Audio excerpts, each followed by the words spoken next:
ශරීරයේ බර පාලනය කර ගැනීම සහ සමස්ත සෞඛ්‍ය සඳහා බඩගින්න නිවැරදි ලෙස පාලනය කර ගැනීම ඉතාමත් වැදගත්. මේ සඳහා භාවිතා කරන්න පුළුවන් ක්‍රම 10ක් අපි අද ඔබට කියනවා.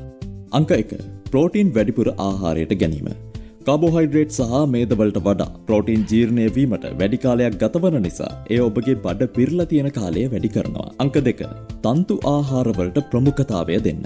තන්තු සහිත ආහාර වැඩිපුර ආහාරයට ගැනීමෙන් බඩගින්න දැනෙන එක අඩු කරනවා. අංක 3. ප්‍රමාණවත් ලෙස ජලය පානය කිරීම. ආහාර වේලකට කලින් වතුර වීදුරුවක් පානය කරලා ඔයාගේ ආමාශය ටිකක් පුරව ගන්න. ඒකෙන් ඔබ ලබා ගන්න ආහාර ප්‍රමාණය අඩු වේවි.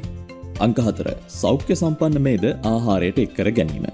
සෞඛ්‍ය සම්පන්න මේද ආහාර දිරවීම ප්‍රමාද කරන නිසා ඔබට වැඩි කාලයක් තුළ බඩ පිරලා තියෙන බව දැනේවි. අංක 5. සිහි කල්පනාවෙන් ආහාර ගැනීම පුරුදු කරන්න.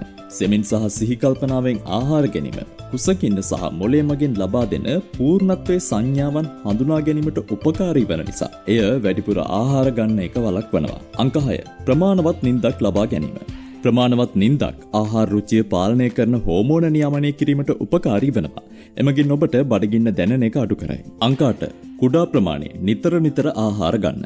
දවස පුරා කුඩා ආහාර ගැනීමෙන් බඩගින්න දැනීම අඩු කරගත හැකි වගේම රුධිරයේ සීනි මට්ටම ස්ථාවරව තබා ගන්න උපකාරී වෙනවා. අංක 7. ඔබේ ප්‍රධාන ආහාර වේල් සහ අමතර කෙටි ආහාර වේල් කලින් සැලසුම් කරන්න. කල්තියා ආහාර පිළියෙල කිරීම සමබර පෝෂණයක් ලබා ගැනීමට උපකාර කරනවා වගේම ආහාර සඳහා ඇතිවන ෂණික ආශාව අඩු කිරීමට උපකාරී වෙනවා. අංක 9. ක්‍රියාශීලීව සිටින්න. නිතිපතා ශාරීරික ක්‍රියාකාරකම් වල යෙදීම ආහාර රුචිය ඇති කරන හෝමෝන නියාමනය කිරීමට උපකාරී වන නිසා එමගින් බඩගින්න දැනෙන එක අඩු කරනවා. අංක 10. සැකසූ ආහාර සහ සීනි සහිත කෙටි ආහාර සීමා කරන්න.